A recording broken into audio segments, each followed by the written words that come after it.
Hello and welcome to another edition of Video Games to the Max. I am your host, Sean Garmer, here with me as usual, Mr. Mark Morrison. Howdy. And this is episode 458 of the show.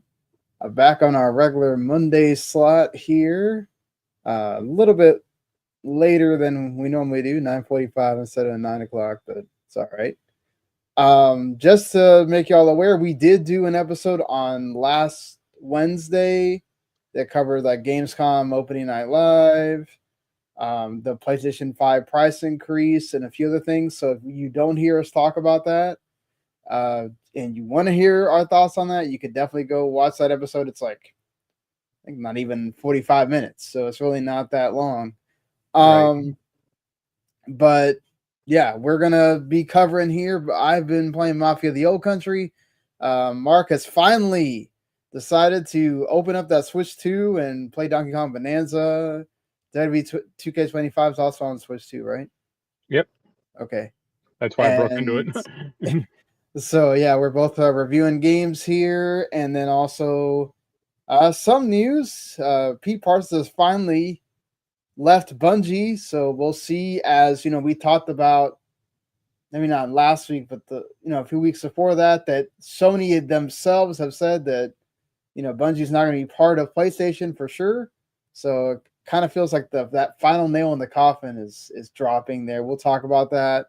We'll talk about some other small things, including finally Hollow Knight Silksong has a release date September 4th, and I guess we'll talk about our excitement for that game and more right after this.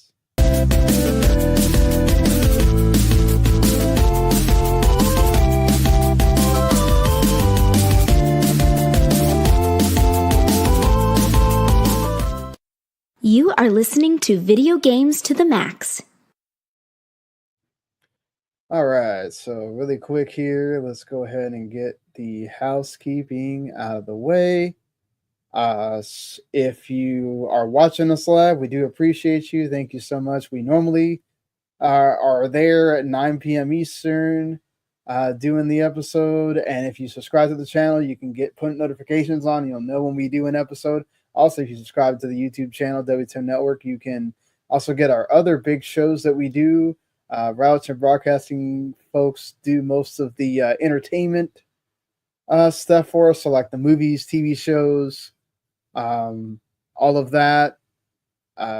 They also do like some music things and whatnot. They and they don't just do like the new stuff, even though they do cover most of the time like the big movie of the week or so. But they also kind of go back and review older things like doing triple features on different movies. They've been reviewing The West Wing lately, even going back and reviewing Stranger Things, since that's gonna be coming. That final season's coming soon. So, and speaking of reviews, I think nobody does more reviews than the Otaku Cafe folks, as they pretty much review a lot of the seasonal anime each week. Right now, we're in the midst of the summer season. That's coming almost to a close now. We're getting to that final season, the fall of the year, where we're going to get some more heavy hitters there. And so, yeah, if you love anime, check them out. Of course, you can also subscribe to all the shows just separately on podcasts as well. And you can listen to them wherever there are podcasts, Apple, Spotify, iHeartRadio, all that stuff. So, give us a review, give us a like, all that stuff that helps out. And yeah, so let's go ahead and I guess begin where we usually do with our games that we are playing this week, or for Mark, the system that we finally decided to start using this week. Uh, what's your initial switch to? I know you played some, obviously, at a friend's house when it was first out, That, but like that was now like that this is yours, that was like 10 um, minutes when I played at his house. So if right, that, this is yours. You're playing, the big game, Donkey Kong Bonanza, and some other games. What are your thoughts on Switch 2? I just like it for a few specific reasons. One, okay, the first thing is I have a HDMI splitter uh, Okay. that auto detects. If like my PS5 is on, it'll switch to that, or if my Switch one is on, it'll switch to that. The Switch 2 is incompatible with it. Oh, you can't. Okay. Because I think the Switch 2 has HDMI 2.1 instead of just 2.0. So that didn't work. So I had to use like the one, like my TV only has 2 HDMI inputs. So I had to use like the other one for the Switch 2. So got the Switch 1 and 2, and I like did the system transfer, which didn't really do much. Like it didn't transfer games or anything. It just transferred, I think, saves. It's transfers save data. No, you have to basically reinstall all the games. Right. So Yeah. I put the Switch 2 in, I started downloading everything, which is fine. And I started playing a little Theater Rhythm because that's a pretty small game. That's like Right. 4 or 5 gigabytes or whatever. So who cares? And I played like 3 or 4 songs, and it played like fine. Like, I think it played better than the Switch 1. It was okay. And then I took the Switch 2 out of the dock for a second. I had to do something, and I put it back in. And it went back to the menu. I think I had to like put in like my password, or I had to do something with it.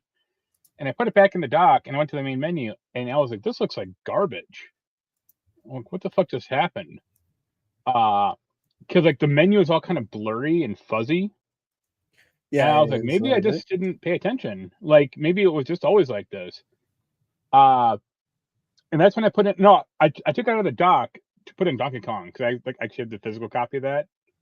Right. And I put it back, put it back on the dock, and I'm like, this looks like garbage. And then I started playing Donkey Kong, and I got like 2 minutes in, and I'm like, how come there's no audio? Like this is weird.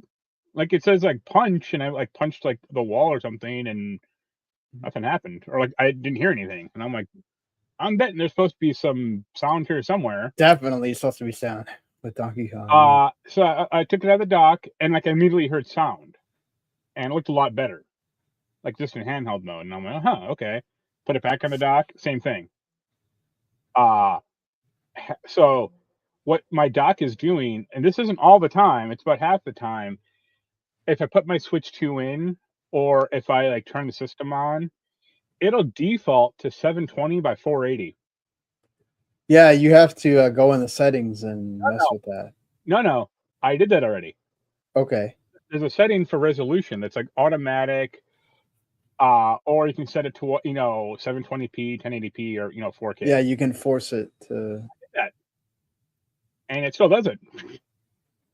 Have you tried leaving it on automatic? Yeah, that's how it was when it came out, or that's how it started. Okay, and what happens when you try to force it to the same thing? So if it's already in the 480 mode, I can't change that menu option at all. It is just does not work at all. If I put it in the dock and it manages to catch correctly, then it works. Like then it's 1080p, or I can do whatever I want, and then I also have sound. But it only happens about half the time. And wow, I don't know if it's the dock, the cable. I don't think it's the HDMI cable. I mean, the TV. Are you using the HDMI cable from the Switch too? No, because they're all the same. Okay. And if they aren't, that's a real problem, because what happens if that cable, So it's definitely not your Switch, because it doesn't do that when you take it out of the dock. Right. Yeah. So, or if it's like the HDCP connection, because it has this like that handshake thing. And like I said, it doesn't happen all the time. It's only about half the time. I think it is that, because I remember when I used to use the splitter thing. Well, no, the splitter is not in part anymore at all. It's on its own dedicated HDMI port. Okay. Because it has to be. Right. So yeah, it sucks. Like the only way to really fix it is to turn off the Switch, turn off the TV, turn the Switch back on, turn the TV back on, so it's just like a gray screen, and plunk it in, and hopefully it catches correctly. But not always. Man, it feels like that's the stuff it used to do to me when I used that splitter. Like I felt like there was I don't remember which one of my systems it was that like I always had a problem, and I had to end up turning it on and turning it off and messing with it, and Right. and then it would work, and then all of a sudden it would go to where like, oh, I wouldn't get sound, or I wouldn't get this happening, and it's like, I don't know. I think it's something with the way you have all that stuff connected on your TV, because Again, I don't. Yeah. the TV is connected to the dock. That is Right. it. I mean, I have the splitter on a different HDMI input, Yeah. so it's not that. So yeah, it sucks. Like I've played a good chunk of Donkey Kong Bananza. I'm up to SL 1300, Okay. which is pretty deep. Yeah. I mean, It is. that's like 13 levels in or something. And I like the game What's up, Cube? with Sorry. some caveats. But yeah, like not being able to like have the Switch 2 always, at the drop of a hat be working correctly. And also, I think it's really dumb and obnoxious the way that you can't use like the Switch 1 Pro controller to turn the thing on. Yeah, that's the main reason why I ended up getting the Switch 2 Pro controller, because I got annoyed with it. I got tired of having. I mean, the way I turned the Switch 2 on is I like half lifted out of the dock, or I lift it up enough, and plunk it down, and then it turns on. The other option you have also is to just remove the joy. You could put the Joy-Cons into the grip, and then just have the grip next to you. That way you don't have to like do the whole lifting it out of the dock thing. Well, I'm sitting 2 feet away from it anyway. I mean, yeah. So, I mean, mine's more annoying because I literally have to like get behind the TV, right? Yeah, get behind my desk and all that stuff. Oh and yeah, like, yeah, no. I completely boxed up my Switch 1, and that was an exercise in frustration because it's like a huge rat's nest of cables behind my TV, right? And trying to find certain cables and shit. It's like, oh god. I keep forgetting to give it to Anaya. I have mine's in a drawer right behind where I'm sitting. Yeah. Oh, it's. So did you beat Bananza yet, or how far? No, I haven't played it in a while. Okay. Ever since I'm probably further than you then, or we might be in the same area. I know I got past that, like where I'm in where you have to make that choice of the forest area and the ice area. God, I chose the forest. I'm way past that. Okay, yeah. So you're way past me. Then. I'm like Pauline got knocked off me, and I'm like in jail. Oh, okay, yeah. I'm out of that. So yeah, I have no idea about that. I have like all 5 animals unlocked. Okay, cool. So I like the game more or less. However, the one thing I really dislike about it are, and unfortunately there's a lot of them, are the bright levels. Like the beach level or the ice level.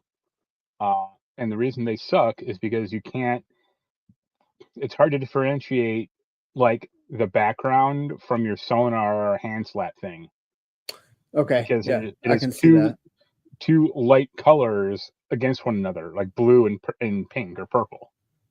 And it's like, yo, I can't see half this stuff. Yeah, because the sonar is clear, like a clear color. Yeah.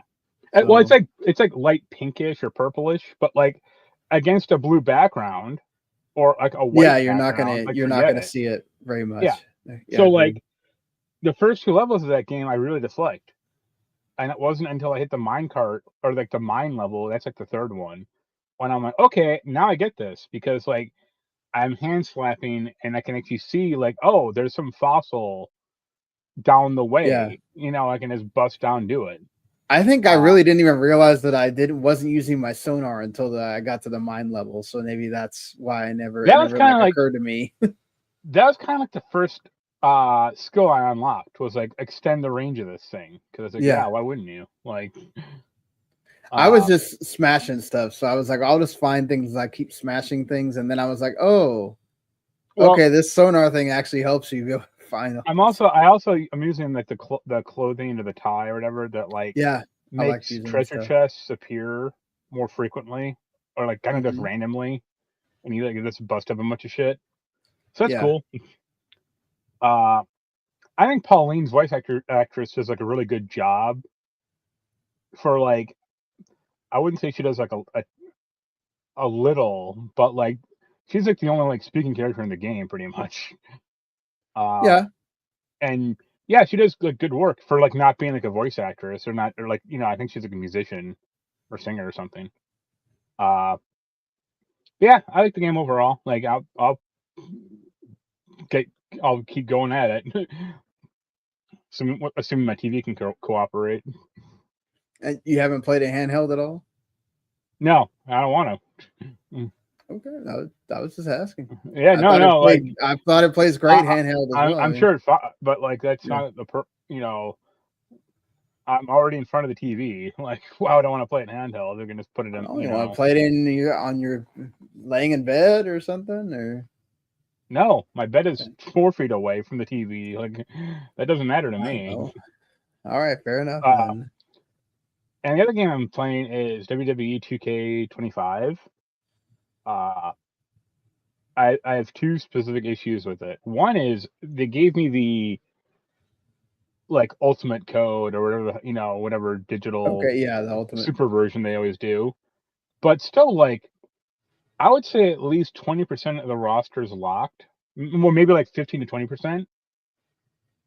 It is like really weird. It's like, whoa, like, okay. And I think I'm officially at the point in that game or in that franchise where they need to dumb it down. Why? Well, I got stuck in the training mode, like, you know, the like figuring out how to play or, you know, do this mode or do this move, and you know, it's like every other training mode. I could not figure out how to do a handstand, like a springboard hit. Because like the instruction was like, oh, run at the ropes, and like right before you touch them, like attack back or like do an attack. You know, character will like automatically do it. I spent 20 minutes trying to figure out how to do this thing, and could not do it. And like I shouldn't have to pop up a YouTube video, multiple YouTube videos to figure out what the hell to do. And I finally There's did it no once. tutorial thing in the game? No, the tutorial is just like, yo, like this is this is the input, and I was doing that, but like my character would either like stop or just kind of like bounce off, like in like a really awkward looking animation. Yeah. And there's no like input guide or like, you know, like this is what you're doing wrong, like, or timing anything, you know. So there's nothing in the game that tells you, okay, you can do this with this or nothing. No. It's okay. I mean, there's always like the very basic control when you pop open the pause screen, but this wasn't even there because it was in the training. So it was like, right, use like RB to run at the rope and then hit Y right before you connect. And I was like, yo, I'm doing that, and nothing's happening. And then I finally managed to do it once. And then I like the next attack, because it did like 4 moves in a row. It's like, oh, do these 4 moves and you'll complete this lesson. So I did that once. The next lesson was really simple. And then the third lesson was get on the not the ropes, but the ring. You're like outside the ropes, but you're still on the apron. Yeah. Okay, like the turnbuckle. Well, not on the corner, but just on the apron of the. Okay, on the ring apron. Yeah. Yeah. Okay. And it was like, okay, like dive off with Y. And I was like, okay, and I did it like 5 or 6 times, and it didn't. Like they do it initially to show you like what the movie is supposed to look like, I think. Right. And I couldn't do it at all. And I watched a YouTube video, and I was like, okay, because the guy on the YouTube video, they just have like an input, a controller map up, kind of, and it was just like just press X or press Y or B, and I'm like, okay, I'm doing that, but I'm doing like a jump, not a dive.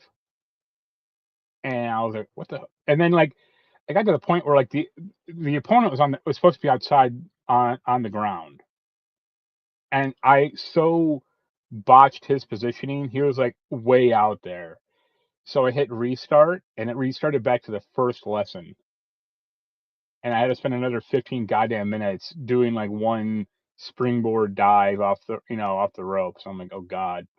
And then I finally figured out for the third one, I had to run on the ring apron itself, which is not a ton of room there. It's not like, oh, here's 20 feet for you to like position yourself. It's like, no, you got like 8 feet and that's it. Yeah, it's always funny how they have that workout. You know, I remember springboarding. You said it was like a pain in the ass to try to do with those. And it's like, why do you like? First of all, how many people are actually using this system?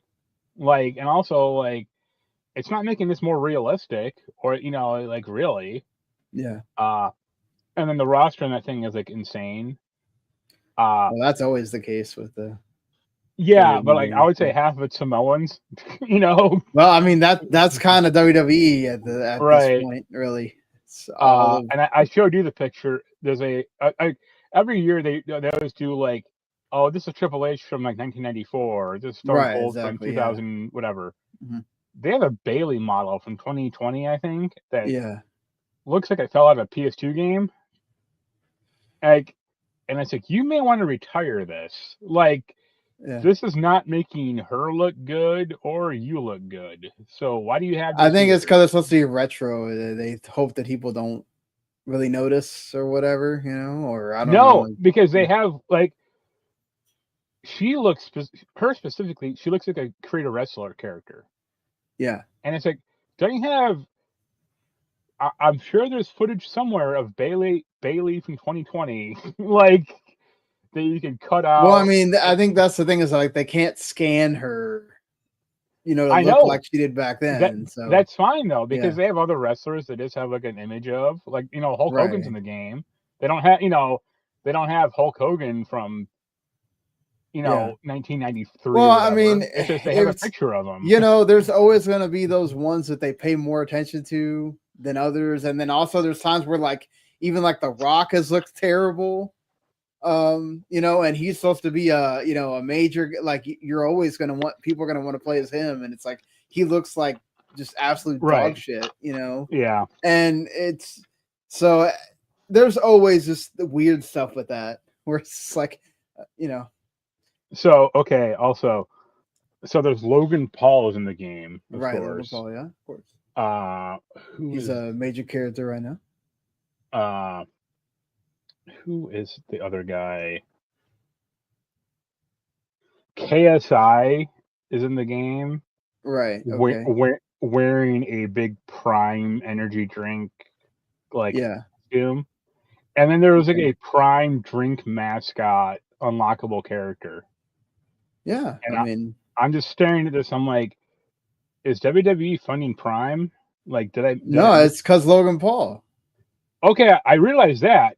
Yeah, but it's not like he literally has like, if you ever watch one of the shows or especially the PLEs, they have like a whole thing of Prime next to the announcers at all times. That's what I was asking. Like that seems like that's disgusting to me. Well, I mean, now they have they do the like soccer thing where they put the logos on the actual like ring and everything else, right? And even like in like one of the rings, like it was like a SmackDown ring. It had like a bunch of Prime shit on it. Yeah, like on the turnbuckles. It's just them. They whore themselves out to whoever the hell. I mean, during WrestleMania, and I don't know if they do it on.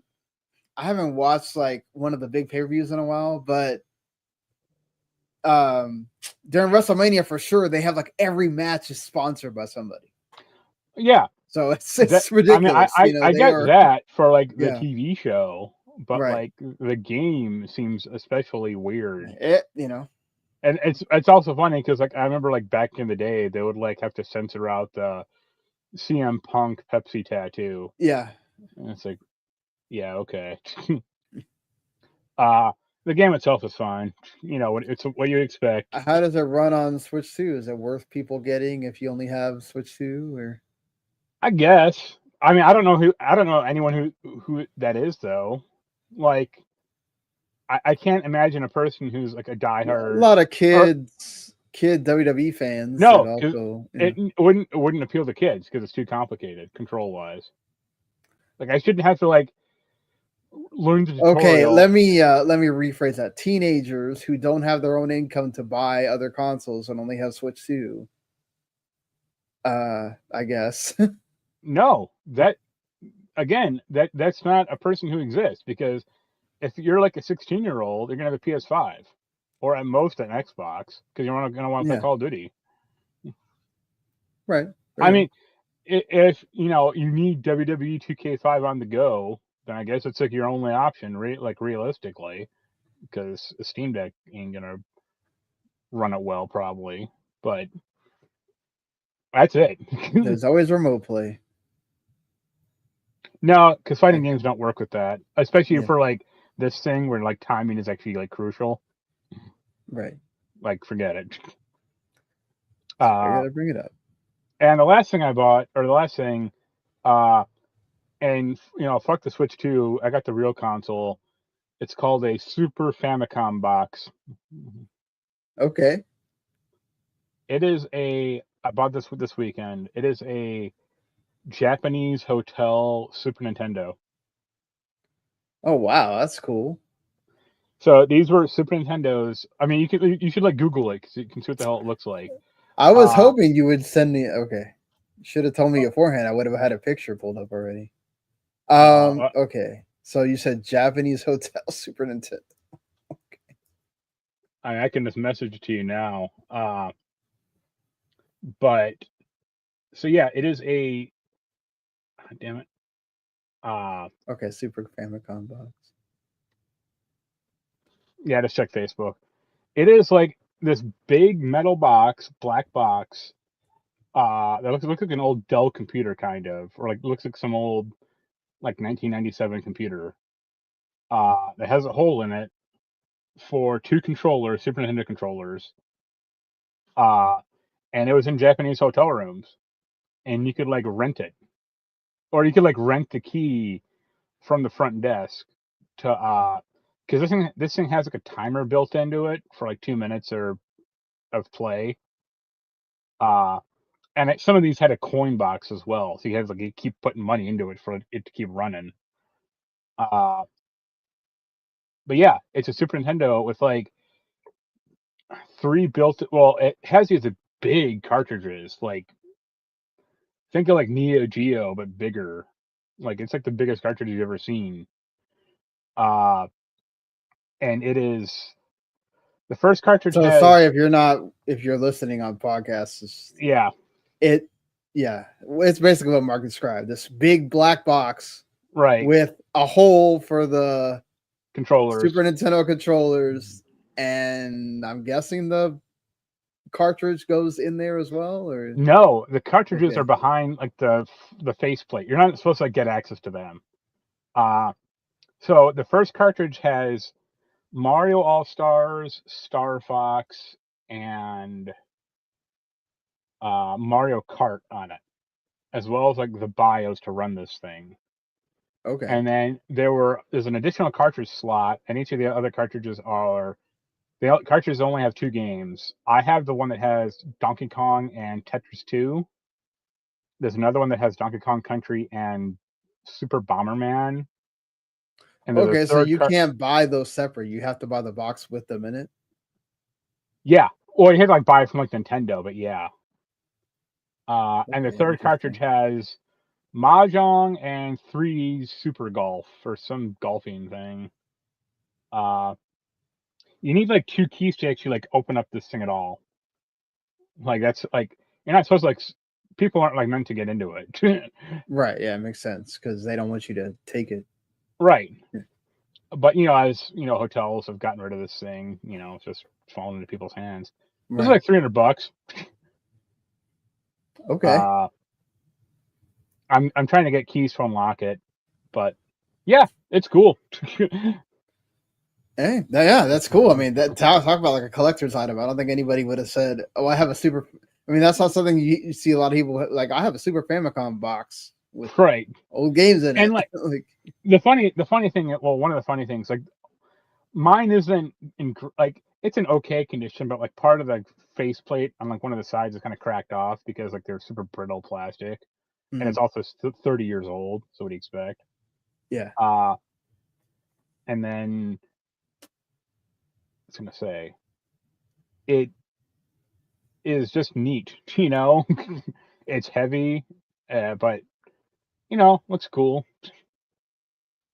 Hey. Oh Yeah, yeah, I was going to ask you how is it because some things are big and bulky, but they're not heavy, you know. no, this So thing's like it's like made of metal, or you know, this is like substantial. Like it's not like unliftable, but it's about at least 20 pounds, or you know, all right. 15. I mean, it feels like you're like you know hoisting up a desktop computer.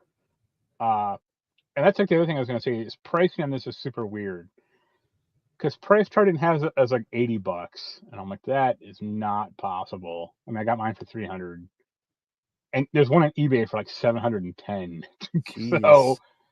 it's like, yeah, I Does guess that one have 300 is like all games in it or something? no. That just has like the regular 2 cartridges. I mean, and Oh like the wow. cartridge itself, like the eBay price on one of the cartridges is like 280 for like the Mario Kart cartridge, which that's like you need that cartridge or else this thing doesn't work at all. Yeah. So yeah, that's cool. I got to get the keys to it. So yeah, it has the top 2 parts, like their keys on the top left and top right corner. Okay. Once you unlock it, you can actually like pull down the faceplate to like get into the internals. And then the lower right hand corner is another key hole. That's like what you would like rent out, get from like the hotel, because like in the off position the timer's on, but in the on position then it's off. And there's like another service key that like lets you So screw what with it happens more. if the timer's on? It like locks out after a while? No, you can play for like 2 minutes and then it resets. Oh, okay. So like a Yeah, demo thing. yeah. It actually also does have like a demo mode where it'll like you know it has like yeah not video, but I mean because it's off the cartridge, but like the thing plays itself. Oh, okay. That's But cool. yeah, this is a little cool thing.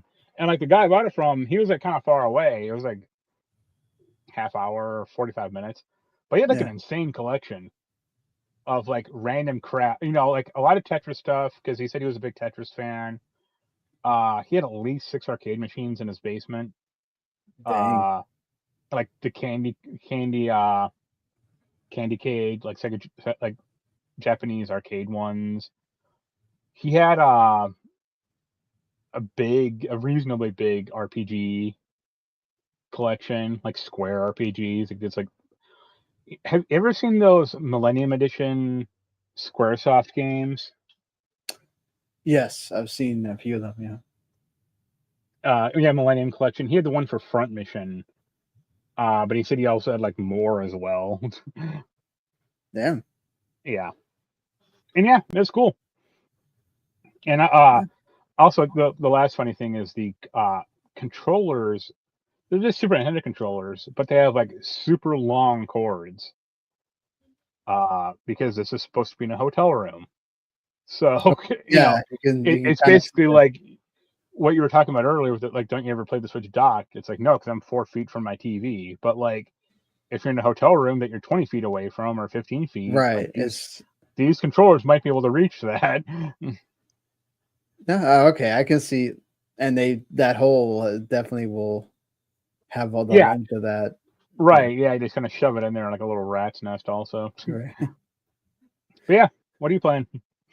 All right. I mean, so really the only thing I've been playing is Mafia: The Old Country, Right. which you know, look, I think people that are mad about this game are just finding stupid things to be mad about. They delivered on everything you want the game to be. They said it's going to be a shorter experience. It is a shorter experience. I'm not done with it.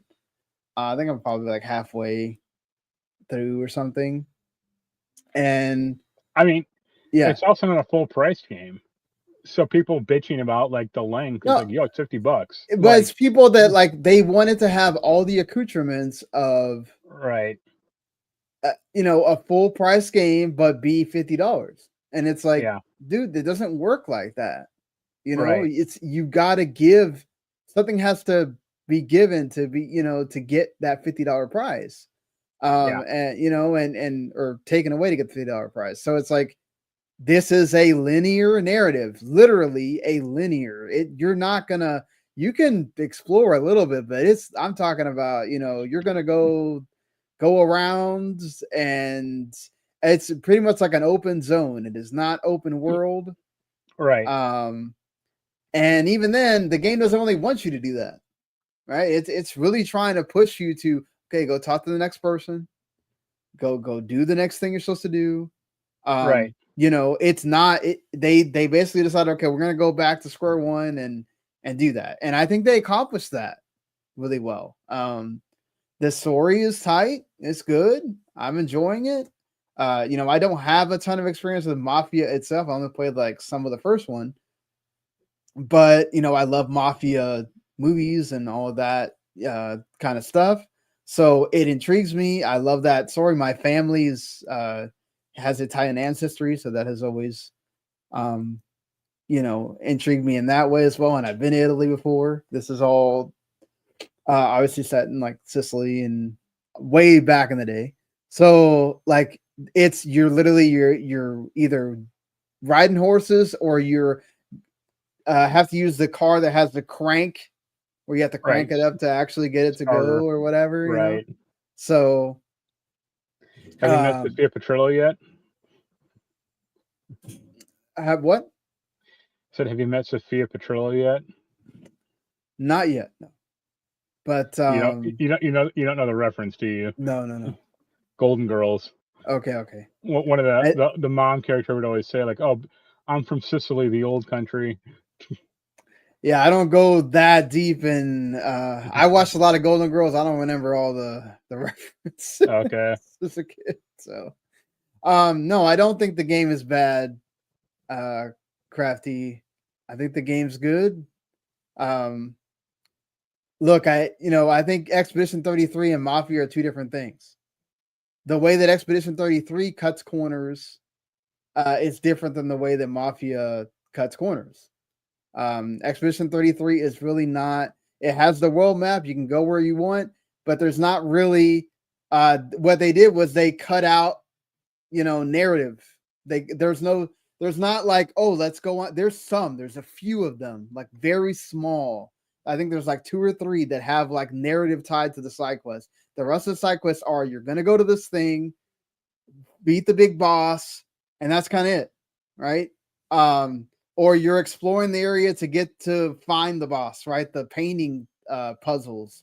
You're getting to the end of that to be able to get to the boss eventually. Right.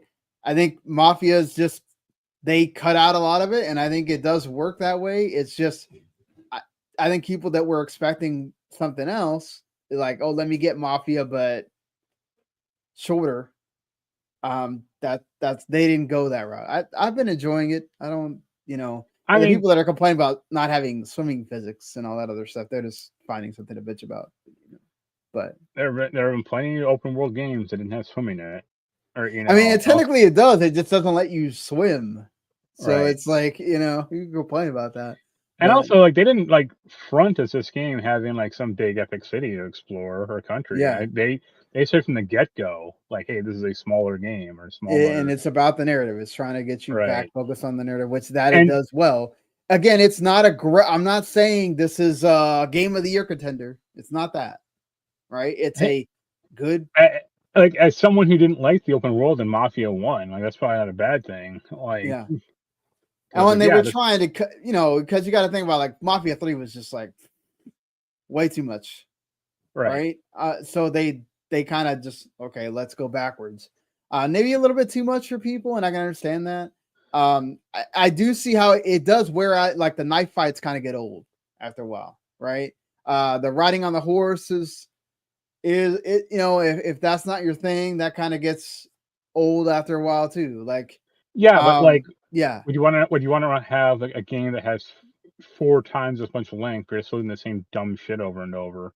Like, right. That's what I appreciate, is that, like, we're not sitting there telling me, oh, go do the same find 5 things quest, or go over here accomplished absolutely nothing, and I went and got a different car or something. It's like, you don't always need that. And I think people that love those, there are many open world games out there for you to play. Again, this is a 7 game, Right. 8 if you like the story a lot. I'm not talking about this is a game of the year contender or 10 out of 10 game. I think that's fine, right? Yeah. And I've seen people give it 6s or whatever. I think that's fine too. That's however you want to rate it. I just don't think it's at that rate, but it's not that much better, and that's fine. There's okay to have those kind of games. Those games deserve to exist. Not everything is going to be either a 10 or a 3 or whatever. I'm glad that we can have games in that, middle area. Sure. So I'll see if I can make more progress and hopefully beat it by the time we get to next week. So I can write that review, and especially with a game that I'm definitely going to be checking out here that comes out tomorrow. Want to be able to give myself space to revisit that again. It's been a long time since I played Gears. So I thought you were going to say Helldivers too. now that I know that the AODST thing is not anything story based, it's all skins. I don't know. I don't. Really I knew that. I completely knew that. Like I knew it was just going to be like, oh, here's a dumb helmet or dumb emblem. I just don't know. Like, I guess I could play with you, but like I don't. Aside from playing with you, I don't really. It's not like I have a bunch of people that I know that are going to be playing Helldivers. Where I'd want to buy it on Xbox just to kind of say like I did my part and all that. But I don't want to. I'm at the point where unless it's like deeply discounted at like $10 or something like that, right. I just can't do that anymore. Where I buy a game that I know I'm never going to touch. Right. Unless it's like a Steam sale where it's like, $5 and here we go, whatever. But yeah, that's Mafia there. I guess let's get into the little bit of news that there is. Sure. The major one is obviously this happened like the day after we did the other episode. The Hollow Knight Silksong Direct-ish thing that they announced that the release date is pretty much very soon. Labor Day week on September 4th. We're going to get Hollow Knight Silksong. A lot of people are going back and playing the first game to get ready for Silksong. Are you interested in this at all? How are you? You got to catch up on the lore. Not really. I played the first one, I didn't beat it, and I kind of bounced off. I kind of just lost interest like halfway through. I'm just like, yep, more of this. What made you lose interest? Nothing. I guess I didn't like a lot of the abilities you were unlocking, or I just felt like, oh, now I get a backstab, or now I get so I'm just like, yeah, this isn't. Plus, the map is insane. Even for because it's not one of those grid-based maps. Right. So yeah, I think I just kind of got lost also, or wanted me to go back to do something. But I'm like, I don't really know where this is, so I'm not going to. Just seeing that map already there is frightening me there. It's just like, damn, that looks like they quadrupled the size.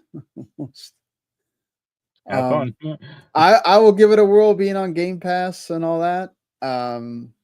But I'm not a Metroidvania person, so unless it does the unique thing like the way Prince of Persia did, where that got me, I probably will bounce off. I expect, but we'll see when we get to that point. But yeah, man, this is the game that so many people have been waiting to know. When is this coming out? Is it coming out?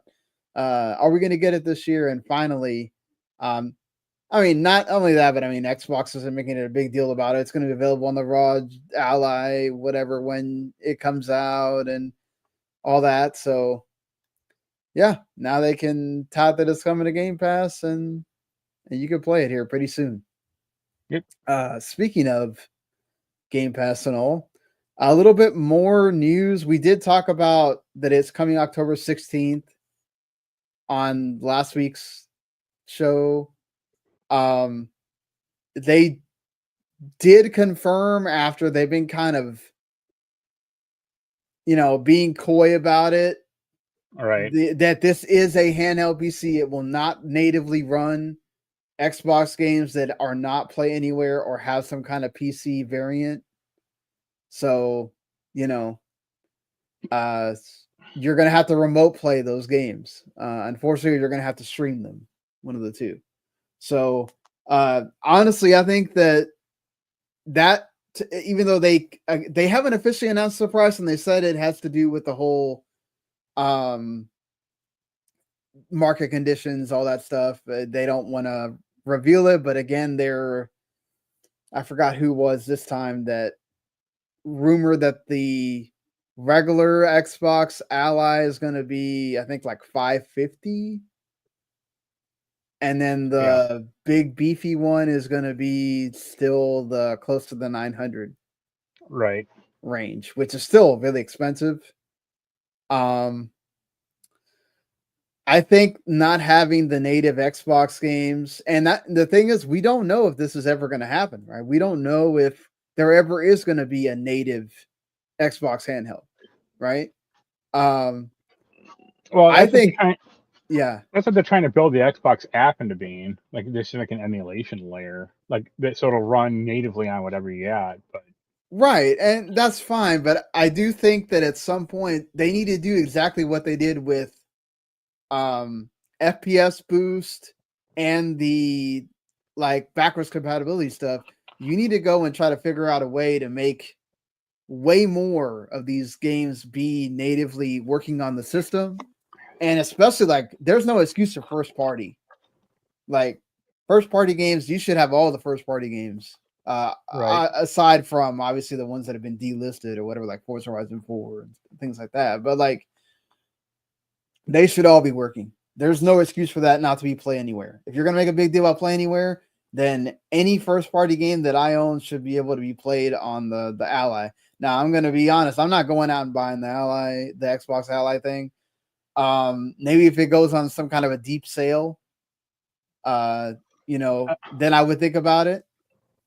No, man, But, it's when they finally announced Blinks the Time Sweepers natively running on it. That's going to be that'll be you buying it day one.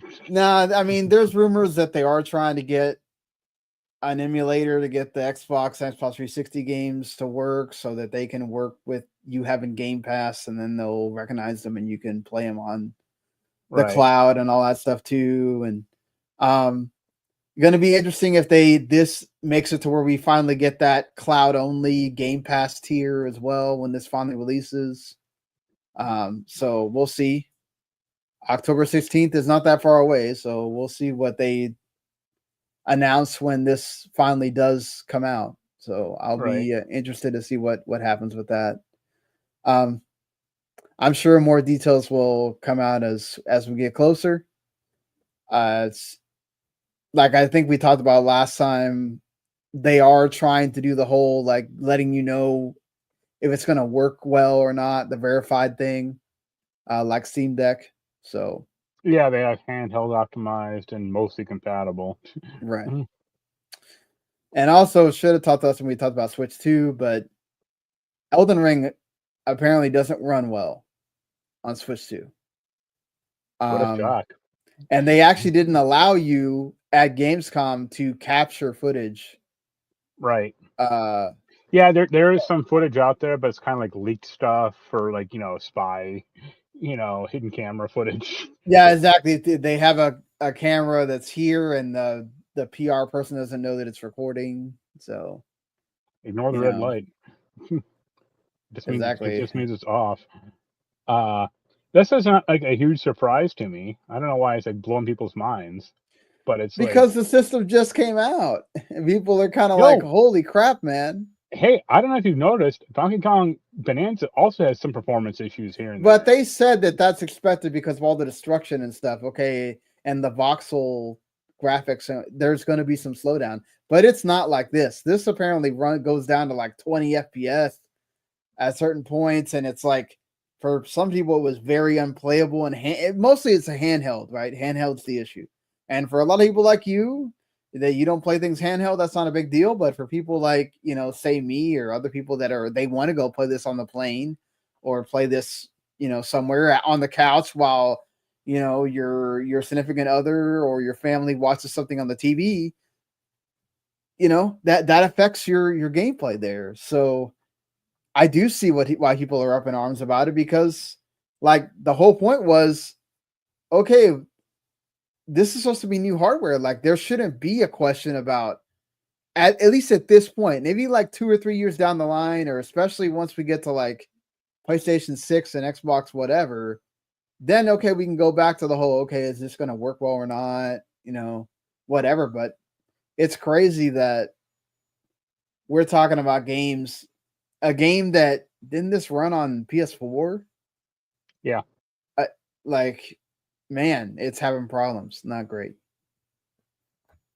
So I don't know. sucks. I just see it. I mean, yeah, but I just see it as like a problem. Like, yeah, I just wouldn't have expected that. Like, I'd say like Cyberpunk kind of running well is a marvel in and of itself, but they got a lot of time with it as well, right? Like Cyberpunk was like one of the few third parties that got, I mean, that's dev everything. Yeah, kits early and everything, right. too. So yeah, like that's a problem. And then, But Bandai Namco, we know that they did, because they work with Nintendo on a lot of other things. So that's not, I don't know. Is it a FromSoft thing? Is it a? I saw the funny. Well, I saw the story from the ends, but because I was trying to not convince him, but question him why he didn't get that Metal Gear Solid 3 Delta game. I figured he would. Right. And it runs worse in the PS5 Pro than the PS5 base model. They haven't optimized for it yet, probably. Yeah, no, it's like, okay. Like, I was just thinking, like, hey, I can store it fine. I kept my PS5 Pro or I don't PS5 know. base That's model. not a game that I would, go crazy about. Like, oh man, I think it's gonna look so much more awesome on the PS5 Pro. Like, I'm just happy that it got remade. It also dips to like 20 frames per second during like explosions. Yeah. So I don't know. I think people are like, unless it's like, I mean, Elden Ring is not, it could adversely affect your actual performance in the game, but most of the stuff is like, if it dips, who cares? Or even if it runs at 30, like as long as it's not like horrible to play, like get over it. Yeah, we'll see. Yeah. What happens with that? But just don't go outside in Elden Ring; it'll be fine. Sure. I'm going kind of out of order here, but I guess we're already on the Nintendo thing again. There is a rumor Nintendo, which I talked about last week too. They always have a Nintendo Direct in September. Right. That's not really a surprise. I guess it's more of like, now that we have confirmation that Kirby is the November game, it feels like we're just kind of waiting for them to say that Metroid is going to release like that day or later. Do you think that they could possibly shadow drop Metroid Prime 4? Possibly, but I think it would like leak ahead of time because you're gonna have physical versions of that game out there. Yeah, it's gonna be interesting too. Like, are they gonna? Well, you mean reviewers? No, I meant like Obviously, stores. Like Best Buy or whatever. They'll get it like a week before, or a few days before, and then they'll be like, "Hey, guess we just got in the back room." Yeah, the same thing I have with Switch 2.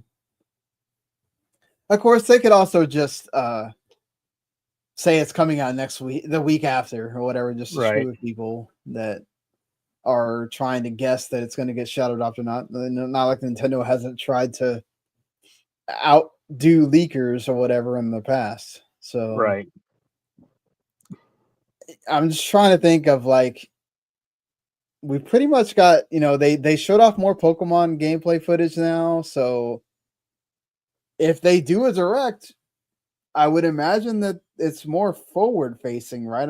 Like I don't think we need we don't need a deep dive on Metroid or So I would hope that it's more looking towards, okay, here's what's coming in 2026. Is there anything that you really want to see come out for Switch 2? I guess out of the major, I mean, for me, definitely 3D Mario needs to. Hopefully, is that thing, so we know it's coming. You know it's coming, but it's like you want to see it, right? I don't know. I wouldn't mind a new wave race. That would be cool. I'd be down with that. Right? Or do like wave. I mean, they always bitch and moan about F-Zero needs something new. It's like, how about an F-Zero wave race crossover? That'd be interesting. Why not? I mean, or that's like a really good idea, honestly. Or like a real Star Fox game. Would they do it? Would they try Star Fox one more time? See if it catches on with the Switch 2. I mean, it's only been 30 years since, or 28 years since the last good Star Fox game. So, I mean, yeah, I can see that. Definitely, I can see Wave Race because they definitely seem to be on a like racing game kick with like Kirby Air Riders and Mario Kart, and they made sure they have F-Zero there at launch on the GameCube stuff for Switch 2. So, yeah. Or like Metroid Prime 2 and 3 HD. Like that was like the rumor for like the past year. They're just kind of sitting on those. Yeah, it's already done. It's like, okay, why isn't it out? Next question. Yeah, it's crazy to me that like Metroid Prime 4 is coming before we ever get a whiff of 2. Like it's only been rumored, right? It's only been like Jeff Grubb and others just going, oh, 2 and 3 exist. That's why just not talking about them. Yeah, that's why I just don't believe most of these rumors. Like again, the Switch 1 the Pro mode or Pro model, or it's like they didn't come out. I don't know, man. It's just part of me feels like the Switch 2, really, you could say it's almost like a Switch Pro. Sure. It's just, but it doesn't have the name, or it's not like compatible, or so there's always rumors about certain Nintendo crap. Twilight Princess HD, that thing's or like for a long time. Mario Galaxy 2. Yeah, would that get like? There's got to be a reason why they didn't put that in that our collection thing, right? Like, so, is that getting remastered? We'll see. Yeah, there's are they going to show off like what Monolith Soft's been working on? They apparently got some new RPG that's not Xenoblade related that they're working on. So, yeah, I'm going to be interested. Hopefully, it is more new stuff and not so much like, oh, let's have 20 minutes of more ports that are coming to Switch 2.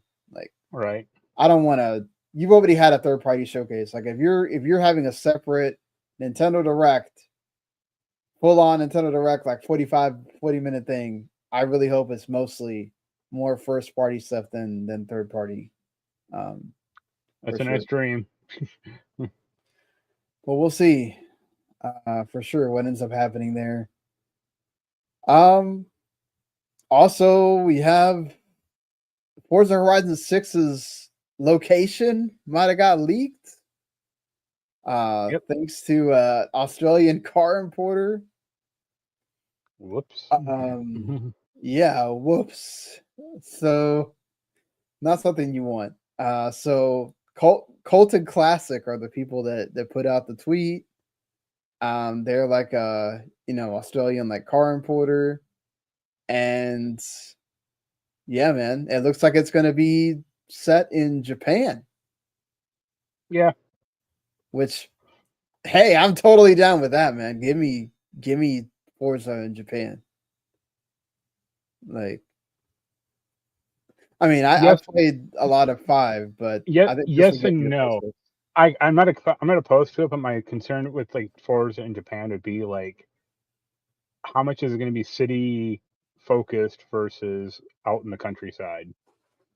Because Tokyo is a big ass city. Like, I mean, they showed with Mexico that they can do it, right? That they can go out. Doesn't have the city size. It has Mexico City. I mean, You're not going to compare that to Tokyo. No, I'm not. But I'm just saying it does have a city like that you can frame it around, like So Right. Agreed, Fonty. The new Halloween game looks pretty sick. But no, you raised good concerns about that. I think they've shown that they know how to go between both. I mean, it'll just be like some fictional version. I mean, or yeah, for sure, it's like a futuristic version of it too. It's not. They're not going to. I kind of want, if it's Tokyo or if it's Japan, I would kind of want. I don't want to say drift racing, but like drag racing might be cool. Like that old Need for Speed game, one of the most wanteds, I think. Okay. Or just like less emphasis on like specifically timed activities or timed races, because that's what kind of dragged down Forza 5 for me, especially since like the PC version didn't run right. Yeah, we'll see what changes they make. I'm sure you're not the only one that's brought that up. Right. They did have the free roam stuff, so right. Going to be interesting how they do that with Japan and what they put in, what they don't. Also, the Gears of War movie that people probably forgot was being made. Yep. The creative team's excited about it. Of course, this is John Wick and Deadpool 2 director Deadpool 2 director David Leitch's let's go with production. That. Gears of War E-Day is set to come out next year. So and this is supposed to be with Netflix. So we'll see, but apparently it's not going to come out with E-Day or anything like that. Oh yeah, I didn't expect that. Let me ask you this. Do you think this actually happens? And I say that not because I'm negative, but because like, remember last week, we did the podcast a few days ago when the Rod Ferguson was talking about BioShock, and he was like, "Oh yeah, the BioShock movie's still happening." It's like, what? Really? Like, you guys are still going along with that, huh? Wasn't there an issue with like the director or something like that not too long ago? Who knows? That we talked about it. That thing is like so cursed. It's like, why bother? You can make a movie about the making of that movie, like remember like I think it happens. Yeah. I think they will. There's a reason why they not only development time, but I think also they're trying to push Gears E-Day as far back as possible so they can try to get both, right? Have the new game and then have the movie and get people to be like, oh, Netflix, new movie, and then there's a movie, cool, I'm watching it, gets a bunch of rave reviews, people like it, and then go, oh man, there's a new Gears, I can play this right now, and it's on Game Pass, I don't even have to buy it. Like, great, my hope for this movie, I don't really, they haven't announced casting at all, which of course they wouldn't. My only requirement for this movie is they cast not as Marcus Phoenix, but they cast John DiMaggio as Adam Phoenix's dad, because that'd be really funny. Yeah, that'd be cool. You think they'll cast Batista? He's too old. Yeah. That's the problem. Like a decade ago, or 15 years ago, and they announced the first iteration of this movie, he was like 35 or maybe 40, if that. Now, he's at least 55, I think. Or, that's the problem. Is he? It's 56. Yeesh. And like, hey, he looks pretty good for 56, but he don't look like 30-year-old Marcus Phoenix, or you're not going to get Terry Crews to play whatever the dude's name is in that game as well, because they're just too old now. Oh, okay, I know what Coltrane. Cole. Yeah. Yep. Yeah. That'd just be crazy. Get Terry Crews to be Terry Crews in the movie. He's 57. Yeah, no, it'd be like just put out a bunch of old dudes and right. When Marcus is yelling, "Oh, come on!" He's talking about his back, like right. Yeah. I read this. This isn't related to this, but I read this was many years ago when, like, I think it was when Alice Madness Returns Mhm. was kind of like being announced. But I guess Sarah Michelle Gellar wanted to be Alice in like an Alice film version, and she was 31, and it's like, hey, you are officially too old for this character. Like, I love you, Yeah. don't get me wrong, but you can't adequately play a 16-year-old girl anymore. Yeah, unless they were gonna have Alice like age up or Right, whatever to have it be weird or right, kind which of go with defeats the purpose because Alice is supposed to be young girl, not approaching middle-aged woman. it. Right. Yeah. But I don't know. Maybe it'll come out. Maybe it won't. We'll see. I think it does, but yeah, like you said, it's these projects either come out or they go into development hell, and then you find out that they end up getting canceled. The real question is how are they going to get Chris Pratt to play all four characters in the Echo Squad? Exactly. Yep. That's what's gonna happen. Notice the I mean, I guess for the one guy who wears a mask, it'll be easy, but the other three, it might be a challenge, especially Cole. they'll spend the money to have it all happen. Right. Like Eddie Murphy. Exactly. It's happened. Or Robert Downey Jr. from Tropic Thunder. Yeah, that too. All right. Aside from that, we have a few other things. The other probably bigger one is Pete Parsons leaving Yep.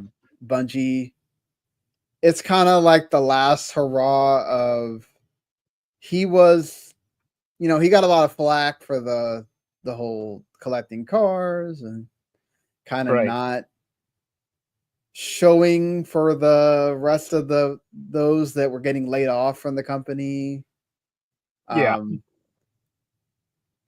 Kind of like, okay, Sony's taking over now. They need fresh blood, right? And kind of having whether he's deciding to leave on his own or he's kind of being pushed out or whatever. It kind of is the necessary thing at this point. Like Bungie needs to change from that mentality of the executives kind of doing whatever they do while everybody else is working their butts off on the expansion and everything, and like right the ship so that maybe this will help Marathon as well. um but he's been around for a long time. He joined Bungie in 2002, worked as executive producer on Halo 2 and 3, and then he wound up being CEO starting in 2016. So he's been there almost 10 years as CEO. Right. So, that's that is quite a bit of a time for a tenure for that. So, I mean, yeah, I yeah, guess, but like the problem is his tenure hasn't been the greatest. Like Destiny, I think yeah, Destiny 2 started off pretty well, and they had like one or two good expansions. But right. look at like the buzz in that game now, or I think they just released an expansion a few months ago, and Mm-hmm. no one cared, and like Yeah, just like you no one wouldn't know it. cared. I But mean, that, also, I think Marathon not getting right, that bad press, it leaks bad press into Destiny 2 as well, right? right, Kind of nobody wants to hear about Bungie right now, and right, it's not great, not good for you. But again, hopefully now, like the Sony's kind of taking over and saying, okay, you're a PlayStation studio now. Let's get focused on what makes Destiny 2 great. Let's get Marathon correct.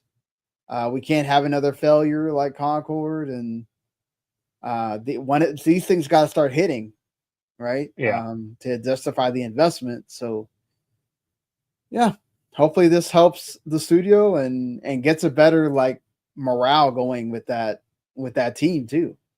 You know, right. um, if it makes it better for everybody there, then that's the important part in the end. Yep. Mm-hmm. Last few things here. Mortal Kombat Legacy Collection is officially adding more games. That's cool to know that this thing's going to have more games in it. So, along with Mortal Kombat 1, 2, 3, Ultimate 3, 4, which is also going to include the arcade, console, and handheld versions of each game and online play with rollback netcode, you're going to get Mortal Kombat Mythologies, Sub-Zero, and Mortal Kombat Special Forces. Finally, the two Mortal Kombat games everyone's been clamoring for. So Sub-Zero was on PlayStation 1 and the 64. Yeah. And Special Forces was also on PlayStation 1. Sub-Zero came out in the 97 and Special Force was in 2000. And Yeah. like Sub-Zero is a bad game, but at least it kind of looks like Mortal Kombat from like a distance. Special Forces is like a special form of like terrible, because it is bootstrapped Sonya Blade into a really bad third-person action game. I guess maybe even like top down. It has like some weird controls or like camera system. But do you think they're just like teasing Shaolin monks? Man, if you're going to include these games, that's the thing. You got to have Shaolin monks in there. Who the fuck cares about mythologies or special forces? But if you're going to say this is about the history of Mortal Kombat, you got to have Shaolin monks in there. Okay, if it's like the history angle, that's fine. But you don't need to make some special post about it or like announcement. Hey, we got 2 of the worst Mortal Kombat games in this thing. It's like, no. Yeah. You say Shaolin monks, and then you also say, hey, that netcode for the the fighting games, that's also included. You can finally have online co-op for this guy. I mean, they could also add like DLC to it, right? I mean, well, like Shaolin monks, the 2 starting characters were Liu Kang and Kung Lao. Kung Lao, but like Scorpion and Sub-Zero were in the game as like mostly playable, and then kind of people like hacked out that there were supposed to be like more characters in the game that like were unfinished. Basically, I think like Cabal's in there somewhere, or like a prototype version of them. I mean, they could do that, but even just like, hey, here are the 4 characters, Sub-Zero, Scorpion, Kung Lao, and Liu Kang. Here you go. Like, great. That's all I need. Yeah. Like, I know you're more up on like the recent spat of 2D platformers like Streets of Rage 4 and that He-Man game they announced. Yeah, the He-Man Turtles, or like the Scott Pilgrim one, but like, no, I want Shaolin monks because I want a good 3D brawler. Well, plus it's a game you have fond memories of with Mortal Kombat. Right. Like, this is really fun. Right. So people that aren't fans, that like are fans of the characters but are not like, they just can't play the games, they can play that. Right? So. Or do you think what they do is they just say Sub-Zero or Mythologies and Special Forces, and then they announce like Mortal Kombat 3D anthology where it's Shaolin monks and then all the PS2 era Mortal Kombat games. Yeah. But like 4 is still a problem because 4 is technically 3D, but who cares? I definitely think that like, because Mortal Kombat has so many games, they definitely are maybe thinking about, okay, let's extend this with DLC. Yeah, like just like Castlevania or Mega Man. Like, yeah, because they've done that with like the Atari thing, right? They've added games after the fact. Yeah. So I don't think they'll add games. I think it's gonna be like a new product, because like there's a difference between a 100 megabyte arcade file or even like a SNES Mortal Kombat ROM that's like 1 megabyte versus Shaolin monks, which is like 2.4 gigabytes or something. Like, they're just more liable to put that on a new DVD or Blu-ray. Like, here you go. Right. Here's a new $50 product for you. Yeah. Last thing here, just because Ubisoft has been doing some things. They've announced a new mode for Division 2, which is survival extraction experience Division 2 Survivors, and it's set to come out next year, 2026. it's kind of like they didn't really talk that much about it, but what do you think? You think this has some legs here to have a survival extraction experience in Division 2? No, because the Division already has that bullshit. It's called the Black Zone or the Dark Zone. Or the yeah. So like, who cares? Like, I like the Division for like its story based content, or at least the first Division game, like them going like, hey, we're stripping all that nonsense out of it, and it's just going to be you and your buddies going against another team of jackoffs, and whoever gets their gear out first wins. It's like, okay, why would I play this instead of any other game? Any other game and already on the market. Right. So I don't know. Like, I don't think that Heartland game was necessarily going to be a great idea either, but at least just, progress the storyline, or, would hopefully tell some, like, because they said it had some PvE stuff in it. Like, this sounds like all PvP stuff, which is something I don't like. Yeah, that's fair enough. So, I mean, yeah. Hopefully somebody ends up liking it. Right. Or, I'm still surprised that, like, the Division is still going on, or, it's like still getting content, because that's a 10-year-old game now, or at least 8. After they killed that, what was it, the Freedom Land, or that's the Heartland one, yeah. The Heartland, yeah. Like, I feel like they're having to justify putting right, content in it to get people to keep playing. So right. All right.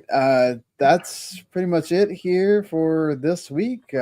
Last thing, as we always do, ends it on the games that are coming out this weekend. Boy, do we have a lot of games coming out in this week before we do another episode, which will be on Labor Day. So, enjoy your 3-day weekend for people that get to celebrate that. I don't. I'm working. But yeah, so you get some small things like Vlad Circus and the Curse of Asmodeus, which is a point and click game coming out to everything. And then you also have things like Gears of War Reloaded,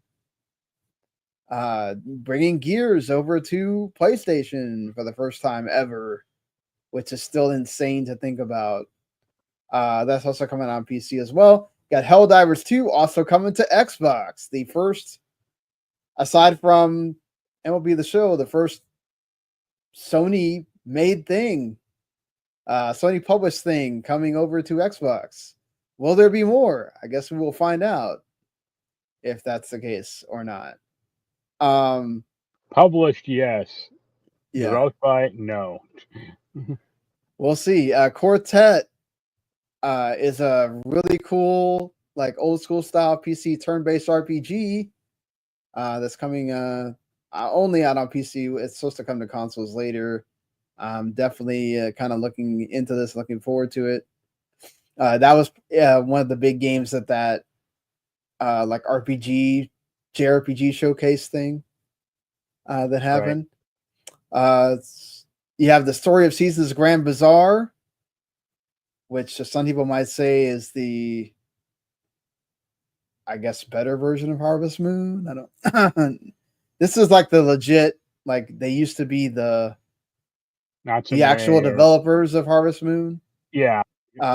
That's coming to Switch 2, PC, and Switch. You got the Davy X Jones game that's coming out on PC. That's looked really cool as well. Curbing the Forgotten Land and the Starcross World also coming to Switch 2. And Metal Gear Solid Delta Snake Eater coming out to every, PS5, Xbox, and PC. Super Robot Wars Y. That series is still crazily existing, and it's, one of not a lot of them have not come over here at all. So it's really cool that we're getting, a version out on PS5 and Switch and PC. Very happy to see that. That's a cool thing. I'm still wishing, hoping, and everything that maybe one day a Project Zone 3 will happen. Who knows? I'll just keep dreaming. at that point. The Nightling also comes out on everything as well. That's a cool little indie game.